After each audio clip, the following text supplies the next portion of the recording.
Hello दोस्तों, welcome मेरे channel में। तो आज की इस वीडियो में मैं आपसे शेयर करूंगा कि बैंकिंग अवेयरनेस आपको कहां से पढ़ने हैं और क्या पढ़ने भी है, कितना इम्पोर्टेंट है ये आपके एग्ज़ाम के लिए।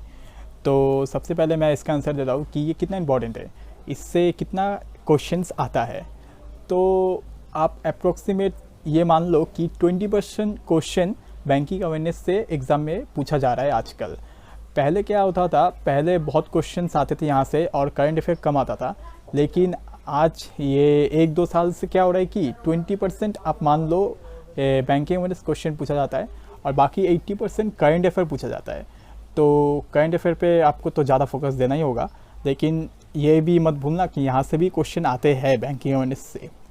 तो ये आपके लिए कितना इम्पोर्टेंट है आपको पता चल गया होगा, लेकिन ये आपको दिमाग में रखना होगा कि इंटरव्यू के लिए बैंकिंग अवेयरनेस सबसे ज़्यादा इम्पोर्टेंट है।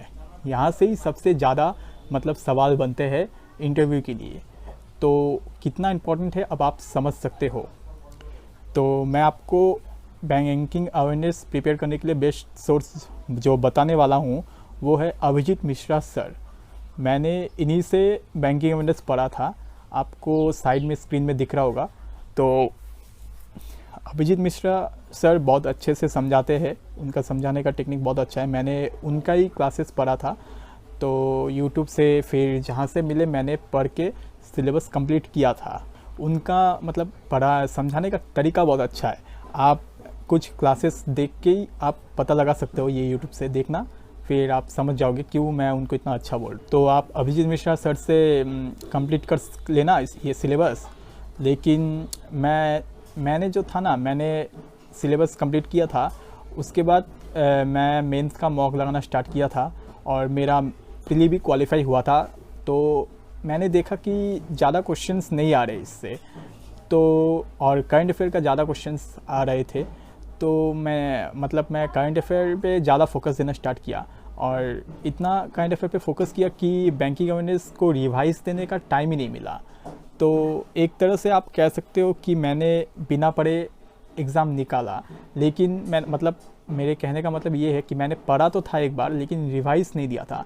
तो धीरे धीरे ना मैं सब कुछ भूलने लग गया था और रिवाइज देने का टाइम भी नहीं मिला। मैं करंट अफेयर पे ज़्यादा फोकस किया था। तो जब एग्ज़ाम में सवाल आते थे तो मैं कर नहीं पाता था क्योंकि मैं भूल चुका था। और तो एक तरह से आप कह सकते हो कि मैंने बैंकिंग अवेयरनेस बिना पढ़े आरआरबी क्लर्क निकाला। लेकिन इंटरव्यू आपका नहीं निकलने वाला, इंटरव्यू के लिए आपको ये पढ़ना ही पड़ेगा। तो जैसा कि मैंने कहा 80% करंट अफेयर आता है, तो क्लर्क के लिए अगर प्रिपेयर कर रहे हो तो करंट अफेयर पे फोकस करो ज़्यादा ऑब्वियसली। लेकिन पीओबी अगर आपका टारगेट है तो दोनों को आपको लेके चलना होगा। ओके, तो मैं आपको सजेस्ट करूंगा कि आप पहले तो अपना सिलेबस कंप्लीट करो, फिर करंट अफेयर कंप्लीट करो। करंट अफेयर कंप्लीट करने के बाद आप टाइम निकालो ये बैंकिंग अवेयरनेस पढ़ने के लिए, क्योंकि करंट अफेयर आपके मेंस के लिए सबसे ज़्यादा इंपॉर्टेंट है। और मेंस ही अगर नहीं निकालोगे तो क्या इंटरव्यू देने जाओगे, है ना।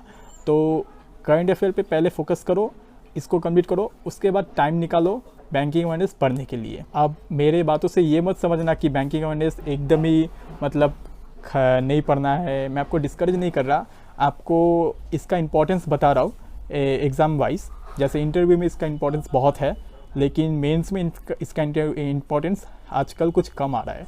तो इस हिसाब से आपको बैलेंस करके पढ़ना होगा, आप अपने हिसाब से पढ़ो। तो यही था आज के वीडियो में बैंकिंग अवेयरनेस के बारे में। आपको ये बैंकिंग अवेयरनेस कैसे, कहाँ, कितने वक्त देना चाहिए, ये आप समझ गए होंगे। तो आई होप आपको वीडियो पसंद आया।